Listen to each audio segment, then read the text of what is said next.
It started, as most things do, on a morning that felt entirely unremarkable. The sky hung low and gray over my family's ranch, a place where generations before me had worked the soil, broken wild horses, and buried their secrets deep enough to be forgotten. Or so they thought.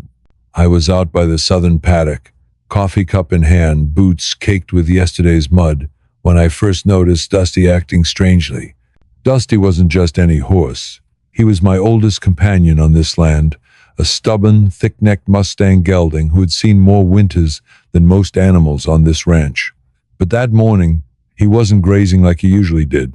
Instead, he was pawing at the earth, over and over in a precise patch near the boundary fence.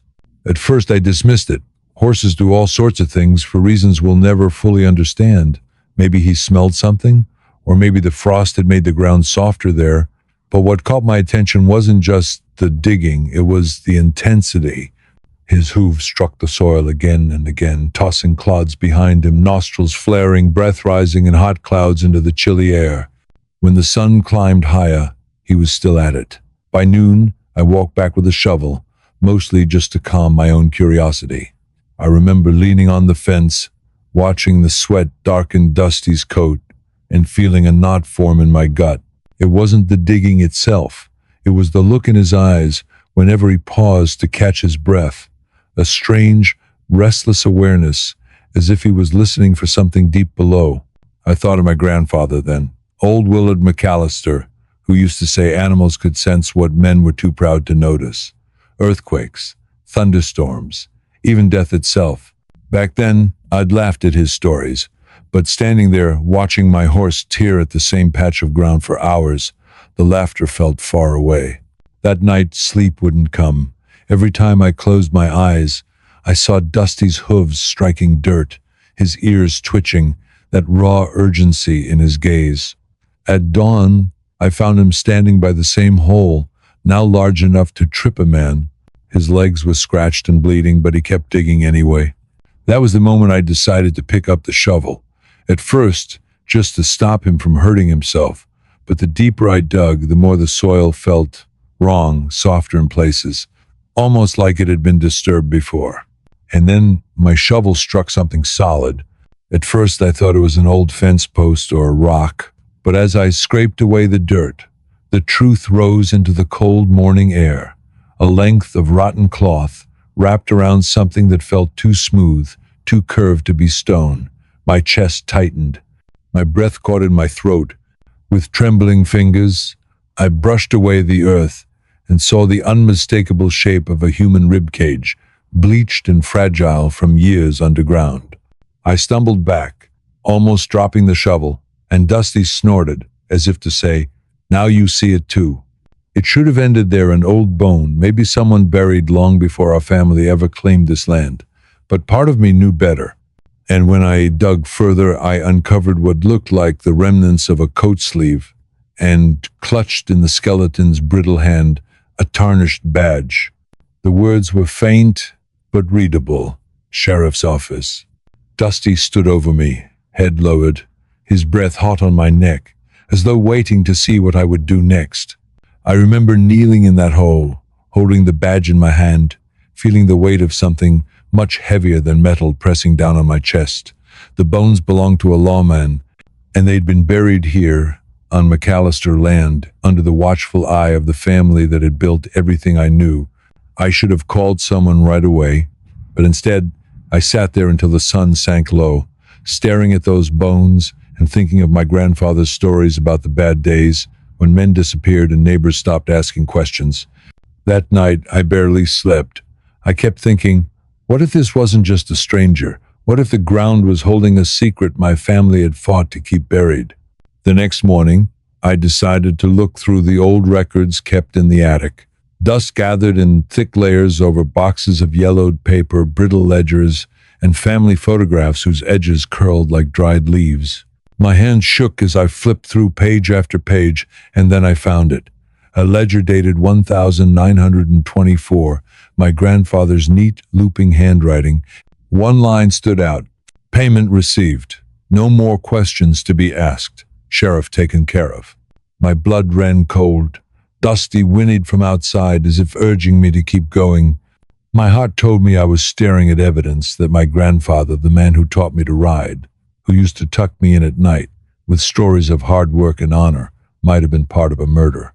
But worse still, as I kept reading, I discovered hints of something larger, mentions of other ranchers, initials I recognized as the founding families of this county, amounts of money far too large to be simple debts, and a phrase that made my mouth go dry: agreed with the others to keep silent.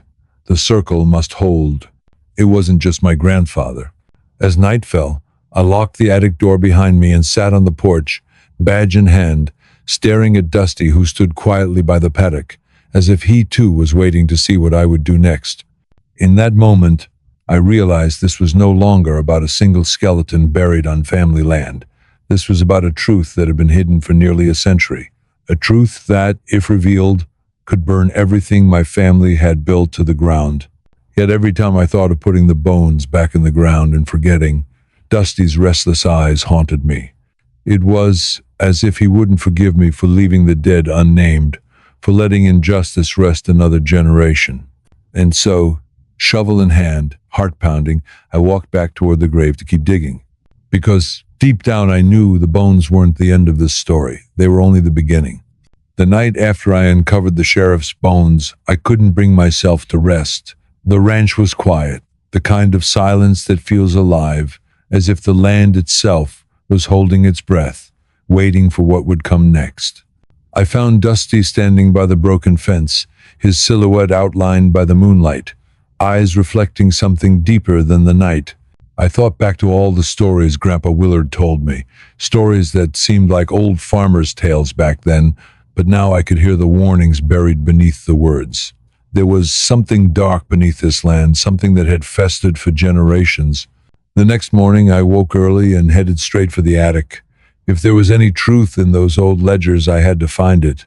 Dusty followed me silently, as if he understood this wasn't just about bones or a badge, this was about justice, about righting wrongs long buried. The boxes of papers were layered in dust and cobwebs, but I was determined. I sifted through letters, receipts, journals, anything my family had kept. Hours passed, but my focus was unbroken. Then I found it, a bundle of letters tied with a faded blue ribbon, the same color as the tattered sleeve I'd uncovered on the sheriff's remains. The letters were from Sheriff Marcus Webb himself. They were addressed to the territorial marshal and dated just days before his disappearance in 1923. Reading them, I felt the weight of history pressing down. Webb hadn't been investigating petty cattle rustling or small-town disputes. He'd uncovered something far more insidious, a web of corruption that reached to the highest echelons of power in the county. The letters described a ring of wealthy ranchers and officials who had been profiting from stolen cattle for years. Among the conspirators was my grandfather, Willard McAllister, and his closest business partners. The letters named names, detailed bribes, secret meetings, and threats made in the shadows. Webb wrote of a plan to expose the ring and bring the criminals to justice, but warned he was being watched and that his life was in danger. I felt a chill creep up my spine. The badge in my hand suddenly felt heavier, charged with the silent fury of a man who had died for truth. Dusty shifted behind me, his ears pricked, alert. It was as if he was saying, "This is why I kept digging." But that wasn't all. Among the letters was a final note, written in hurried, nearly illegible handwriting, a warning to anyone who might find them. "If you read this, beware. The circle protects its own. They bury their sins deep and will kill again to keep the past silent." I swallowed hard. This was no longer about uncovering an old murder. This was about a legacy of violence, secrecy, and fear that had shaped this land for nearly a century. My mind raced.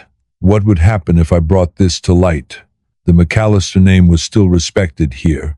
My family had been pillars of the community for generations. To reveal this truth would mean tearing down everything I'd been raised to protect, but I knew I couldn't turn away. Not now. I decided to visit the local historical society. Maybe they had records or information that could confirm what I'd found. I wasn't sure what I was looking for exactly, but I knew I had to start somewhere. The woman who greeted me at the door was Martha Kellerman, the county historian. She was sharp-eyed and curious, but when I showed her the letters and the badge, her expression changed. "Where did you find these?" she asked quietly. "On my family land," I said, watching her closely. Martha leaned in and lowered her voice. "These names, they're powerful families. Their descendants still run this county.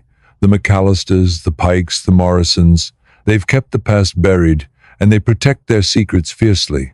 She told me about other disappearances and accidents, people who had tried to dig into the history but vanished or left town under strange circumstances. Her warnings rang in my ears. "I don't know if you're ready for this," she said. "Some things are better left buried." But I wasn't ready to listen. Dusty stood outside, restless, as I left the building. It was almost as if he was warning me again. The truth was dangerous, but hiding it would be worse. Back at the ranch, I went back to the hole. The earth felt different beneath my fingers now. It was no longer just dirt and clay. It was the grave of a legacy built on lies and blood. I began to dig deeper, uncovering more fragments: a leather belt, an old boot, and another piece of cloth, stained and torn. And then, beneath the earth, I found something that made my blood run cold: a small metal star, tarnished but unmistakable, the sheriff's badge. As I held it, I felt the weight of the man who had worn it, a man betrayed by those he trusted and silenced in the dirt. Dusty stood by silently, his eyes steady and unblinking. The days that followed were a blur of questions and discoveries. I pieced together more evidence, finding documents hidden in old trunks, photographs with faces frozen in time, and names that linked my family to a network of corruption that reached far beyond the ranch. The deeper I dug, the clearer it became. This was no isolated crime. It was a conspiracy that had corrupted an entire region for decades. At night, I would sit on the porch, the badge in my pocket, Dusty resting at my feet, the weight of the past pressed on me, heavy as the Texas heat. Sometimes I thought about reburying everything, hiding the truth where no one would find it again. But Dusty's restless spirit would not allow it. He was a silent sentinel, digging not just in the dirt, but in the very fabric of history, demanding that justice be served. I realized then that I was no longer just a rancher or a caretaker of land.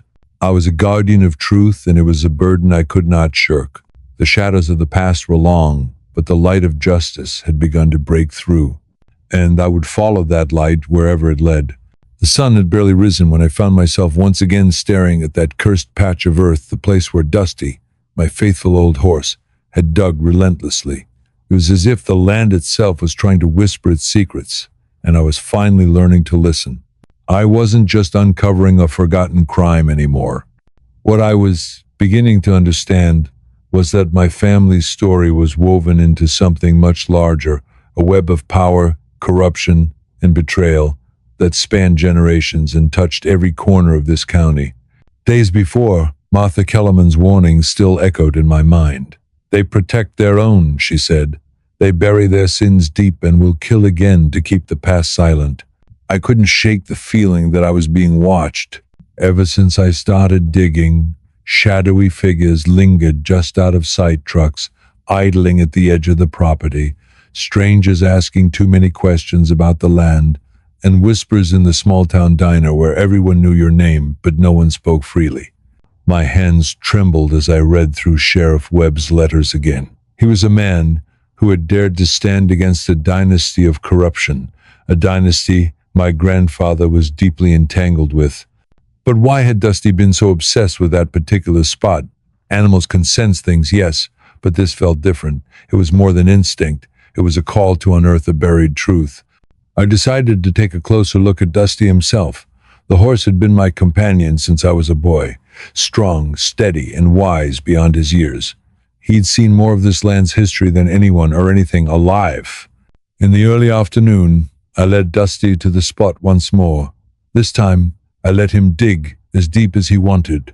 I worked alongside him, shovel after shovel, uncovering fragments of metal and wood. Something was hidden beneath, but I couldn't yet see what. As the hole grew deeper, I noticed old fencing wire tangled in the roots and patches of rusted tin. I reached down and pulled out a small, dented metal box, its surface pocked with age and weather. My breath caught. Inside, I found a stack of papers wrapped carefully in oilskin. These documents were delicate but readable. Financial ledgers, correspondence between my grandfather and local officials, receipts for unexplained large payments, and cryptic notes about shipments, cattle, and disappearances. One letter stood out, written in a trembling hand. The arrangement holds, but Webb grows bolder. If he is not stopped soon, the entire operation will collapse. Theodore has assured me the deputies remain loyal, but the risk grows each day. We must act decisively. Theodore, the name is familiar. From photographs, from Martha's stories. Theodore Pike, the corrupt deputy who had conspired with my grandfather and who had disappeared shortly after Webb's murder. The more I uncovered, the clearer it became. My family's wealth, the expansion of the ranch, everything was built on a foundation of lies, betrayal, and murder. That night, I sat alone by the fire pit, staring into the flames. Dusty stood silently nearby, his eyes reflecting the firelight. For the first time in my life, I questioned everything I'd been taught about family, loyalty, and honor. Was I destined to follow in my grandfather's footsteps, to bury the truth and protect the legacy? Or was there still a chance to break the cycle and bring justice to the forgotten? The phone call came the next morning, a cold, clipped voice warning me to stop digging, to let the past lie. I didn't recognize the number, but the message was clear. I was no longer just uncovering history. I was stepping into a dangerous game, one that stretched beyond my ranch and threatened everything I held dear. Dusty seemed to sense the danger. His usual calm was replaced by restlessness. He refused to leave my side, watching every shadow with suspicion. I knew then that my fight was far from over. The corruption was still alive, its roots tangled deep in the present. Powerful men who had inherited the sins of their fathers would do anything to keep the truth buried. But with every piece of evidence I found, every secret revealed, I felt a strange sense of hope. Because Dusty, the horse who had dug with desperate urgency, was more than an animal. He was a guardian of truth, a silent witness to the past. And together we would see this through. The coming days would test everything I was made of. But I was ready. The land beneath my feet held stories, long hidden and painful, but they deserved to be heard. And I was going to make sure they were. The days after that ominous phone call became a blur, a haze of sleepless nights, hurried glances over my shoulder, and a growing sense that every shadow on this ranch was watching me. Dusty, usually calm and steady, was on edge. I found him pacing near the fence line as the sun dipped below the horizon, nostrils flared, ears flicking toward sounds I couldn't hear. His restless energy was contagious, and I realized I was beginning to mirror his unease. The more I dug into the past, the more the present started to unravel. I spent hours at the county courthouse, sifting through records, piecing together the threads that connected my grandfather, Jonas Marsh, to the criminal network. I found old ledgers with suspicious entries, large sums, marked payments, services rendered, and discretion fees. Many pages were stained with time, some deliberately torn or erased. One ledger, dated just days before Webb's disappearance, contained a chilling note in the margin: "Prepare for the final move." I felt like a detective in a noir film, but the stakes were all too real. This was my family, my land, and my future. As I made my way back to the ranch, late one evening, the setting sun painted the sky blood red. That's when I first noticed it, the black pickup parked just beyond the tree line, engine off, windows tinted so dark I couldn't see inside. I stopped my truck a good distance away, heart pounding. The vehicle remained still, but the silence screamed danger. Over the next several days, the truck appeared again and again, always at the same spot. I tried to shake it off as coincidence, but I wasn't naive. Someone was watching me. Someone didn't want me to uncover the truth. The neighbors weren't much help. Folks in this county preferred their secrets buried deep, just like the bodies in my horse's pen. Best not to stir the past, son. Old man Harris warned me one morning at the feed store. His eyes darted nervously as he spoke. Some things ain't meant to see the light of day. But I couldn't ignore the pull, the responsibility to bring justice to a man who had died for truth. At home, Dusty's obsession with the digging spot intensified. One afternoon, I found him pawing furiously, nostrils pressed to the dirt as if trying to sense something buried just out of reach. I got down and ran my hands through the soil, feeling the earth crumble beneath my fingers. There was something there, something hidden beneath decades of silence. I called in a favor from an old friend, Ellie, a forensic archaeologist who had helped with cold cases before. When she arrived, we spent hours carefully excavating the site, brushing dirt away from what looked like fragments of old fabric and metal. One piece caught her eye, a rusted metal emblem. "It's a sheriff's badge," Ellie said, her voice steady but her eyes wide. It was the same badge from the letters Sheriff Marcus Webb's badge. The discovery was monumental, but it also marked a turning point. Word was leaking. That night, my phone buzzed again, no number, just a text. "Stop digging, or it'll be the last thing you ever do." The message sent a cold shiver down my spine. I knew the choice wasn't just mine anymore.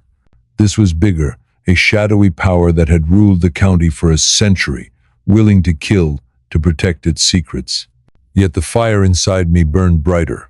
I couldn't let fear win. The next morning, I started documenting everything, the phone calls, the truck sightings, every scrap of evidence. Dusty remained by my side, silent sentinel of the truth. As I drove into town to meet with Martha Kellerman again, I noticed the tension in the air. People who once greeted me warmly now avoided eye contact. At the Historical Society, Martha handed me a stack of old photographs and letters. "These belong to my grandfather," she said quietly. "I've kept them safe, waiting for the right moment." One letter was addressed to Jonas Marsh, written by a man named Samuel Pike, Theodore Pike's son. It spoke of ongoing arrangements and the need to keep the family united. The corruption was not just history. It was alive, thriving, and waiting for me to either expose it or be swallowed by it. Back on the ranch, I made a decision. I would not be intimidated. If Dusty's digging had uncovered this much, there was more beneath the surface, not just dirt and bones, but the truth. Together, we would dig deeper. The night before I planned to resume excavation, I heard the soft crunch of footsteps near the barn. I grabbed my flashlight and crept outside. A shadow slipped away into the darkness before I could confront it. But on the ground where Dusty had been digging, I found a single bullet casing. The message was clear. They were watching, waiting, and ready to silence me. Yet as I sat by the fire, Dusty resting his head on my lap, I knew that the horse wasn't just digging for secrets buried in the dirt. He was digging for justice, for truth, for the memory of a man who had died trying to uphold the law. And I was no longer alone in this fight. The nights grew colder, and so did the shadows hanging over the ranch. Every creak in the house, every rustle in the trees became a whispered warning. I couldn't tell if it was paranoia or reality. After all, the bullet casing near the barn wasn't just a threat, it was proof. Proof that the past was alive, hunting me. The days that followed were a twisted blur of unease and relentless digging, not just in the dirt, but into the tangled roots of my family's legacy. Dusty never left my side. His calm was the only anchor I had. Yet even his usual placid demeanor had an edge now, as if he was prepared for the storm that was coming. I went back through the documents Martha had shared. Letters, journals, photographs, each one peeling back another layer of deceit. One letter struck me like a punch to the gut. Written by my grandfather Jonas to Theodore Pike, it read, "We cannot falter now. The truth is a danger we must bury deeper than bones. Our families depend on it." The word truth, scrawled in my grandfather's hand, felt like a curse. That night, I decided to record everything. My voice, the evidence, my thoughts, whatever happened. I needed a record beyond my own memory. The decision to film was partly for posterity, partly a desperate cry for help. I felt like a man walking a tightrope, balancing between the legacy of a murderer and the weight of justice. The more I spoke into the camera, the heavier the burden felt. I recounted the story of Sheriff Webb, the man who had dared to stand up and paid with his life. How my family's fortune was built on his silence, and the deeper truth that the corruption wasn't confined to one generation. It was a network, alive and well. The next morning, the black truck appeared again, parked farther back but unmistakable. My stomach twisted. I called the local sheriff's department, hoping for protection or at least to report my fears. The voice on the other end was polite but dismissive. "Mr. Marsh, these are serious accusations. Are you sure you're not reading too much into old family history?" I hung up, frustrated and more isolated than ever. That evening, I invited Ellie to the ranch to help with the excavation. Her calm expertise was a balm for my frayed nerves. Together we unearthed fragments of an old leather satchel, brittle with age, but still holding its secrets. Inside were letters, yellowed and fragile. One letter addressed to Sheriff Webb hinted at a hidden meeting, a final confrontation. The handwriting was shaky, the tone urgent. "If I do not return, you must uncover the truth. Trust no one but the land and the horse." I looked down at Dusty, who nuzzled my hand softly. Was this a message meant for me? The next day, I dug deeper near the original hole. My shovel struck something solid, a small wooden box, warped by time but intact. Inside, I found old photographs, a rusted revolver, and a faded map. The map marked locations scattered across 3 counties, places where others had vanished or met mysterious ends. This wasn't just a local conspiracy, it was regional, sprawling and deadly. As I processed this, a knock came at the door. I froze. When I opened it, no one was there. But on the porch lay an envelope, heavy with the promise of more secrets. Inside was a note, written in the same precise hand as the threatening texts. "Stop now, or the past will claim you next." Fear was an unwelcome guest, but it was no match for my resolve. I shared everything with Martha during our next meeting, her eyes filled with tears. "We knew some of this," she whispered, "but no one had the courage to follow the trail this far." She handed me a thick file, records of people who had disappeared or died under suspicious circumstances since the 1920s. Each case was closed as an accident or unsolved mystery. But looking at the names, I saw patterns.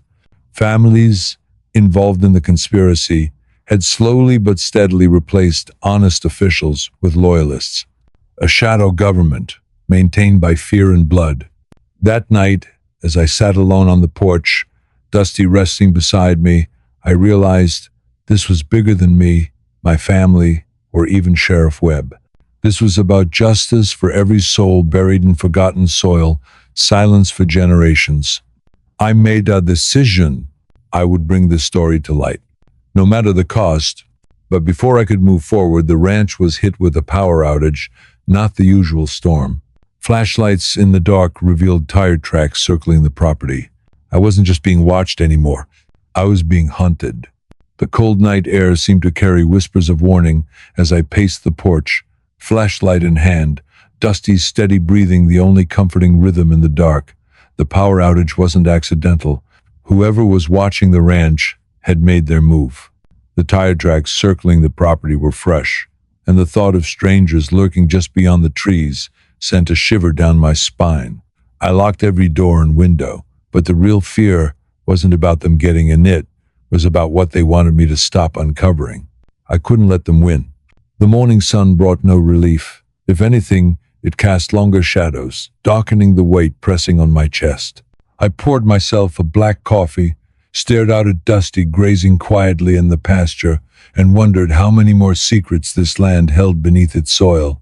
With every piece of evidence we'd uncovered, the truth grew clearer but also more dangerous. I called Martha again, explaining the night's events. Her voice was steady, but I could hear the concern behind it. "Be careful, Tobias. You're stirring a hornet's nest. She was right. I started cataloging everything: documents, photos, videos of Dusty's behavior near the digging spots. I reached out to a trusted journalist friend in Denver, someone who could get the story out if I needed help beyond my reach. Days turned into a feverish cycle of digging both in the earth and into the past.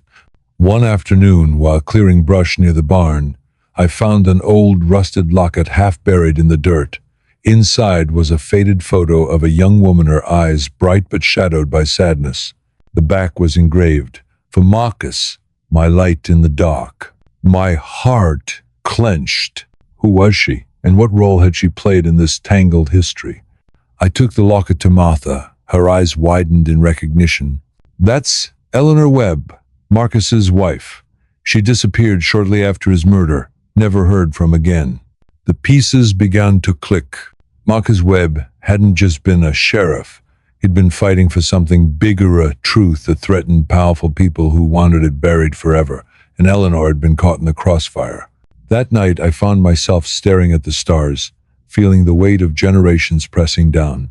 The legacy of my grandfather and his cronies was no longer just old history. It was a living, breathing monster. The next morning, a package arrived without a return address. Inside was a leather-bound journal, its pages yellowed and edges tattered. The handwriting was familiar, Jonas Marsh's.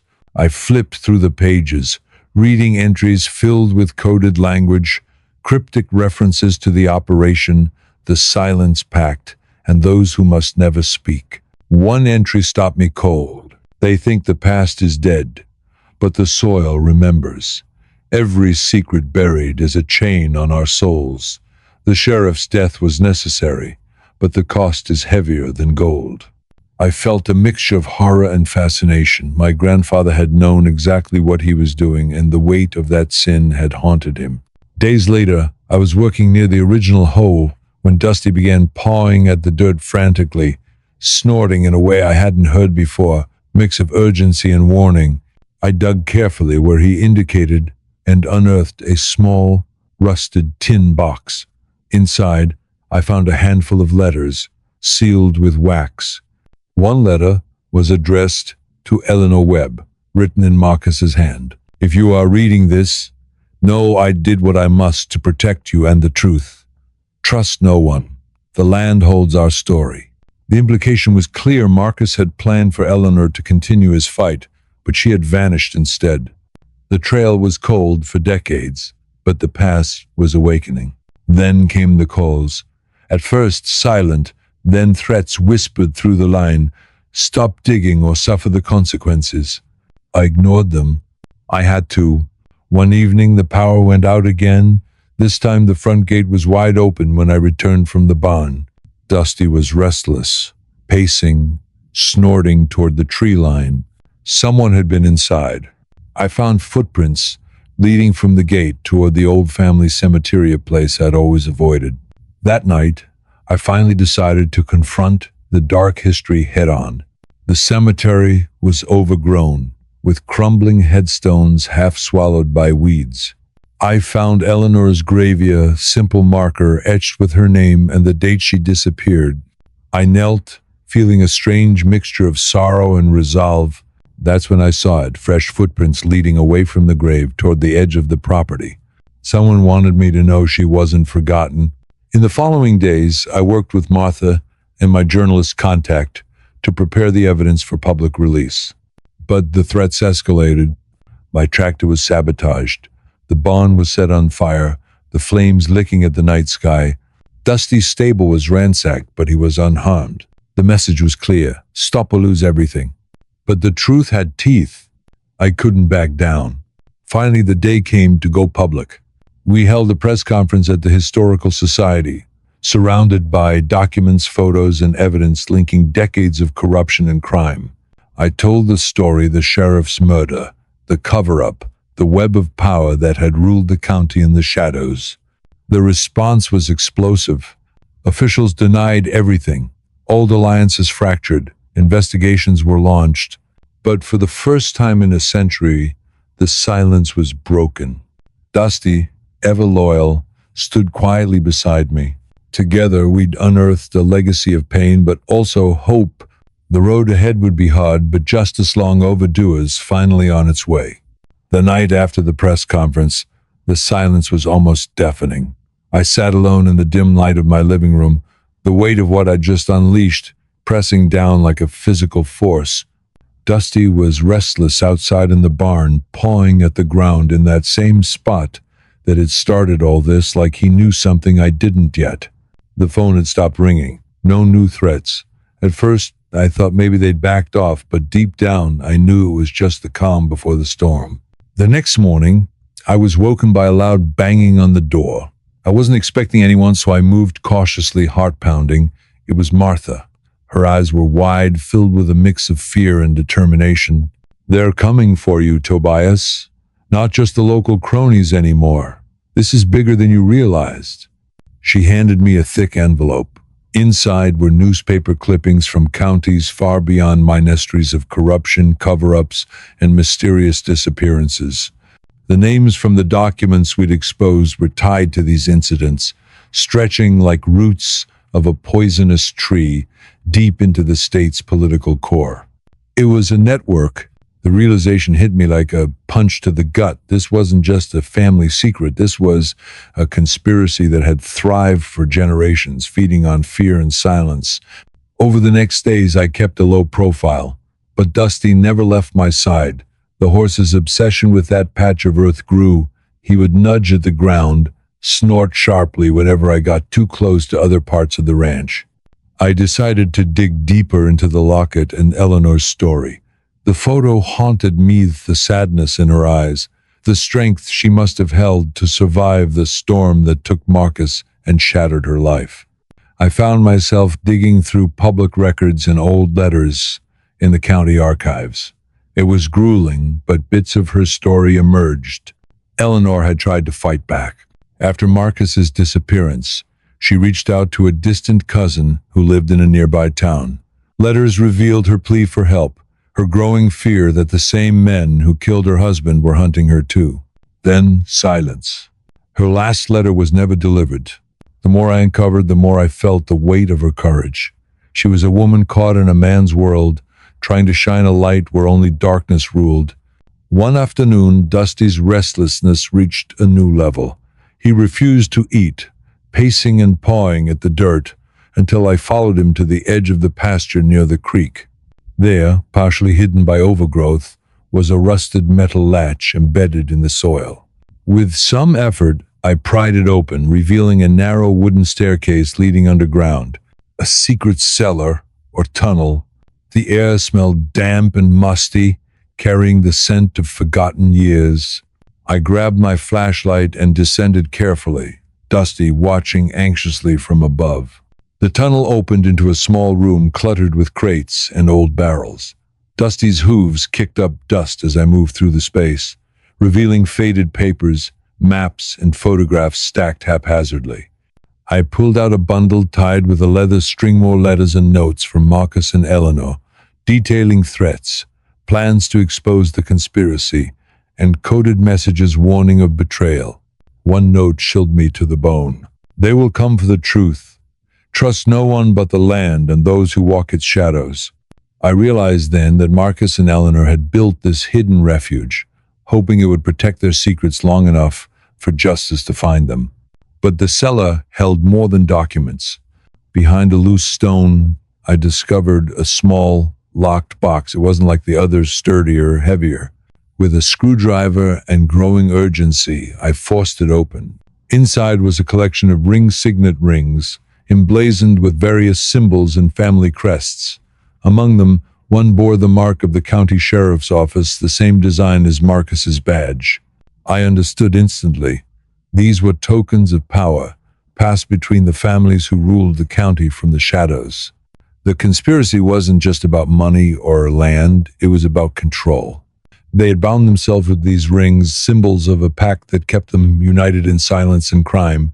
My hands trembled as I realized the implications. I was holding the key to unraveling the entire network. Dusty whinnied softly, breaking my trance. The sound of footsteps echoed down the tunnel behind me. I spun around, flashlight beam cutting through the darkness. A figure emerged, face obscured by shadows. Going somewhere with that? A voice hissed. I barely had time to react. The cold voice sliced through the stillness of the underground chamber, a whisper that instantly put every hair on the back of my neck on edge. I froze, the heavy metal box still clenched in my hands, the faint light from my flashlight bouncing wildly off the damp walls. Going somewhere with that? The voice repeated, slow and cruel. I turned slowly, trying to make out the figure. The dim light revealed a man, mid-40s, with a weathered face and eyes that gleamed with something colder than winter. His stance was confident, like a predator who'd cornered his prey. Who are you? I managed to choke out, trying to sound steadier than I felt. Dusty snorted anxiously behind me, his ears pinned back. The man smiled, but there was no warmth in it. You should have stayed out of this, Tobias, he said, stepping forward. You don't know what you're digging up, or who you're about to cross. His words hit me like a freight train. This wasn't just a random thug. This was someone who knew exactly what I was doing and why it was dangerous. Why are you here? I asked, voice low but firm. To protect what belongs to us, he said, voice like gravel. You're meddling with power that's been built over generations. Families that don't forget. Families that don't forgive. My heart pounded as the reality sunk in. This man was one of them, the bloodline of the conspiracy, here to shut me down. I glanced at the signet rings in my hand, the key to unraveling everything. If I gave this up now, everything would die with me. But if I refused, the man moved closer, reaching for the box. Drop it, he ordered. I tightened my grip and took a step back. No, I said. This ends now. The truth will come out. His face darkened. You don't know what you're risking. Not just your life, your family's too. I swallowed hard. That word family hung in the air like a noose. He was warning me, threatening me. But I wasn't turning back. Do your worst, I said quietly. Suddenly, the man lunged forward, and we grappled in the cramped tunnel. My flashlight skittered across the floor, plunging us into near darkness. Dusty whinnied from above, banging his hooves against the wooden stairs in panic. I fought with everything I had, desperation fueling me. The man was strong, but I had something he didn't, pure determination. Finally, with a shove, I broke free and scrambled up the stairs, heart hammering, ears ringing from the struggle. Outside, the night was heavy and still. Dusty was waiting, eyes wide and wild. I didn't stop running until I reached the safety of the house. Inside, I locked every door and window, my hands shaking as I called Martha.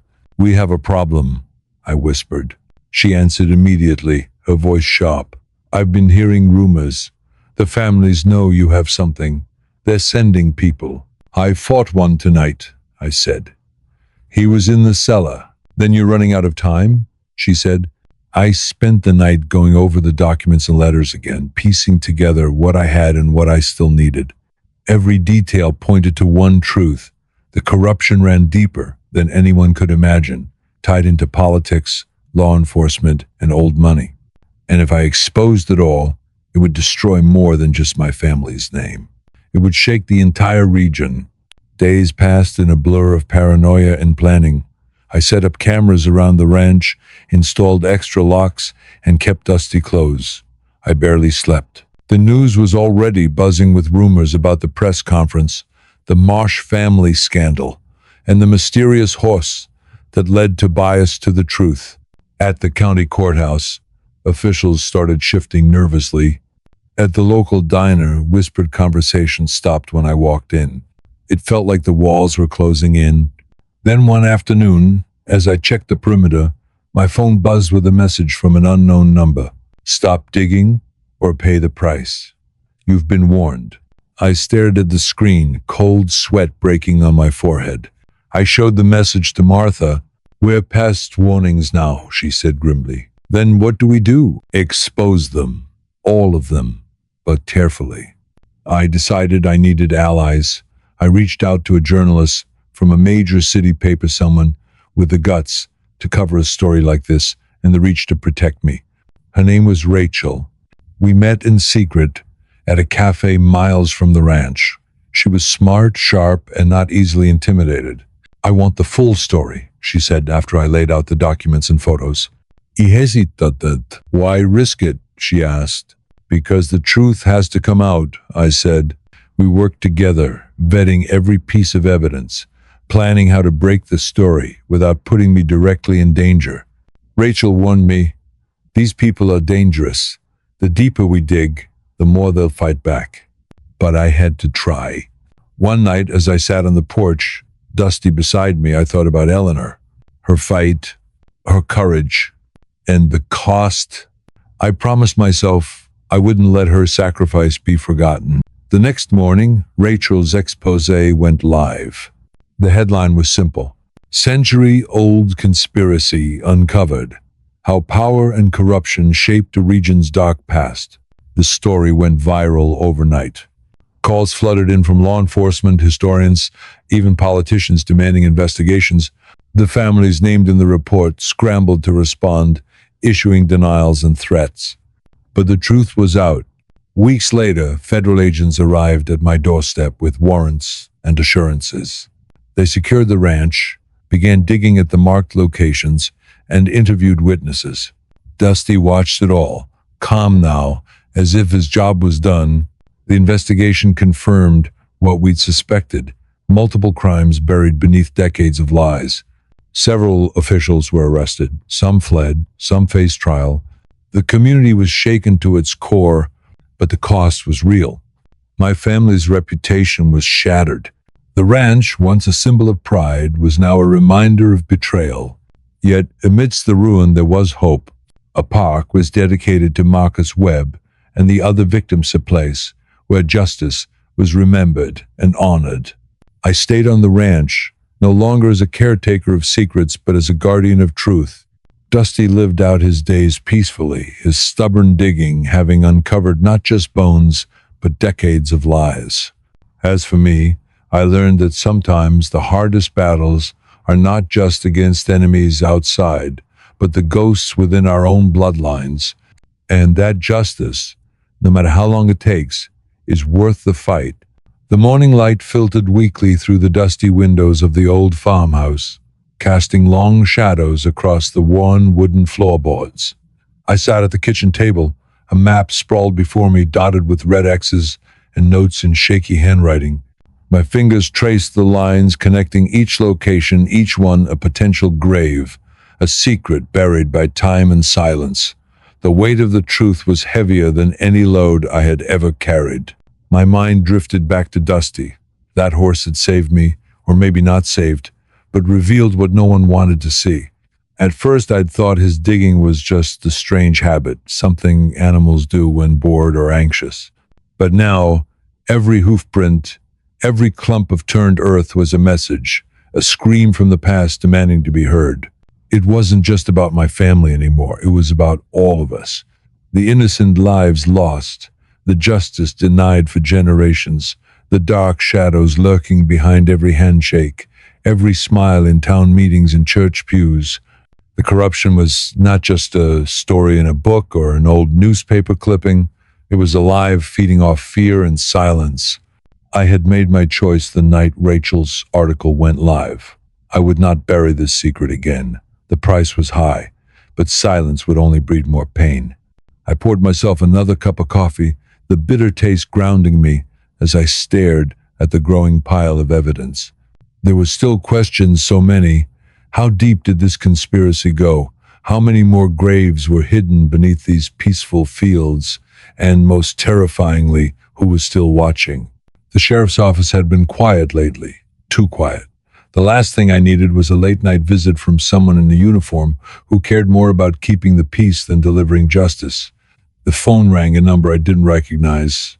I hesitated, then answered. "Tobias Marsh?" The voice was calm but firm. "Yes, this is Special Agent Collins with the FBI.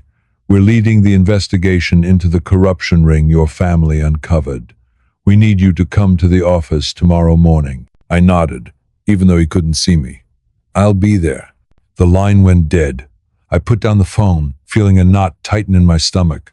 The next day, I drove into town with Dusty, following quietly behind in the trailer. The FBI building looked sterile, cold, nothing like the warm, sunlit ranch I called home. Inside, Agent Collins greeted me with a handshake that felt more like a warning. "We've reviewed the evidence," she said. "What you found is just the tip of the iceberg. The network extends far beyond your county. Politicians, businessmen, even federal officials, they've been protecting each other for decades." Her words were chilling, but expected. I was no stranger to the idea of power shielding sin. "We have a plan to bring them down," she continued. "But we need your cooperation, full access to the ranch, the documents, everything. And we need you to stay safe. These people are dangerous." I promised to help. I had no choice. Back at the ranch, the mood shifted. Federal agents scoured the land, digging carefully where the map indicated. Dusty seemed calmer now, but I could see the same intensity in his eyes, like he understood the gravity of this fight. One afternoon, as I sat on the porch watching the sun dip behind the hills, Martha called. "We've got a break," she said breathlessly.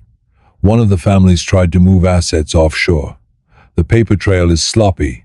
Someone isn't as careful as they thought." Her news was a spark of hope in the dark, but hope came with a price.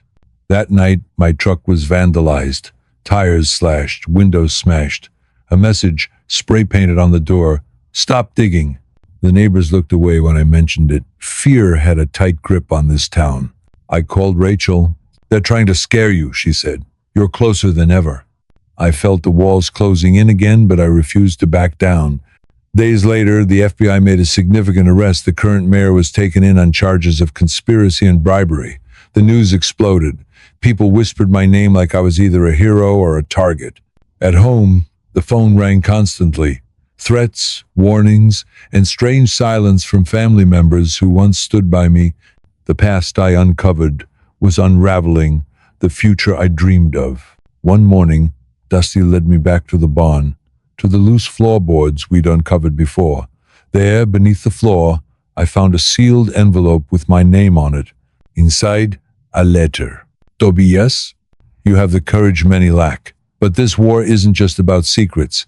It's about survival. Trust no one but those who have proven themselves.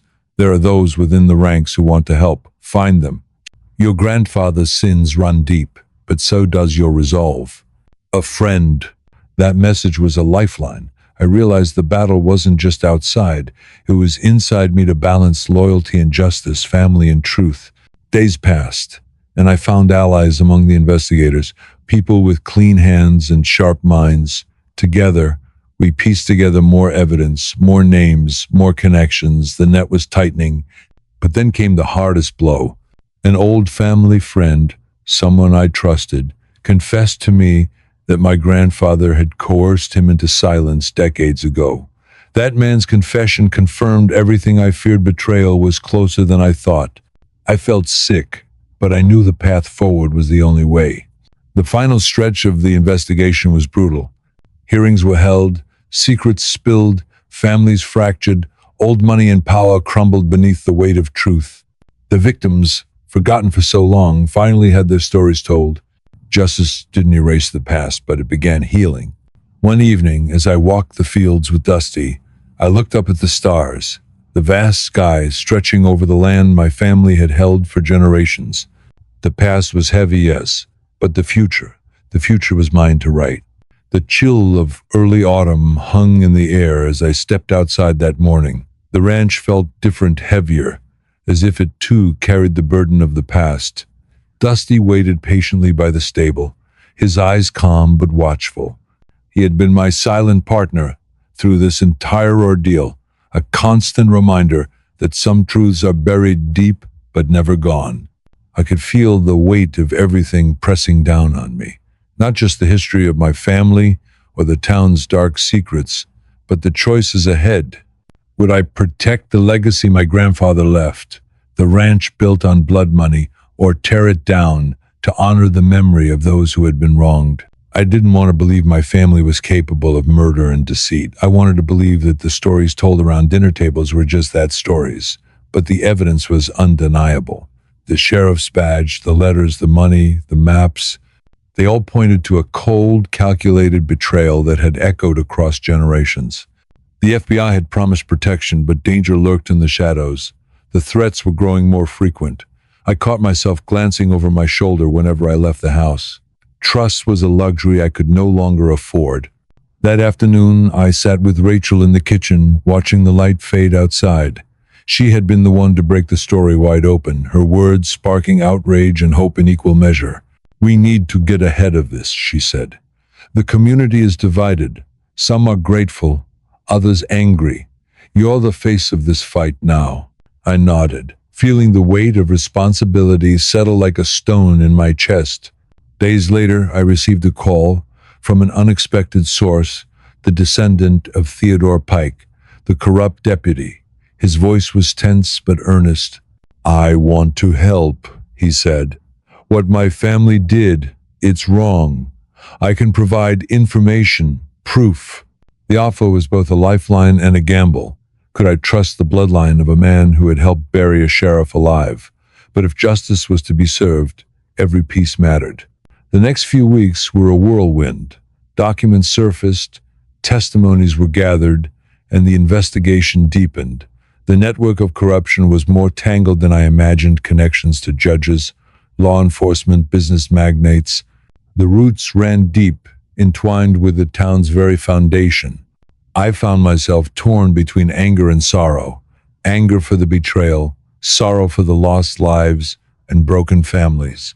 One evening, as I walked the perimeter of the ranch, Dusty nudged at the ground near the old oak tree.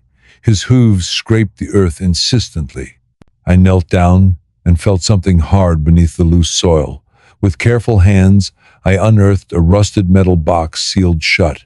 Inside, there were letters, photographs, and a journal, my grandfather's journal. Reading it was like stepping into a nightmare. He wrote candidly about the deals, the bribes, the murders. He confessed his fears and his regrets, but ended with a chilling resolve to protect the family legacy at all costs.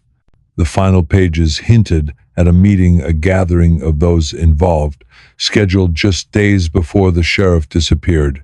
That discovery changed everything. I shared the journal with Agent Collins. It was the smoking gun proof that linked my grandfather directly to the crimes. The FBI moved quickly. Arrest warrants were issued. The town was stunned.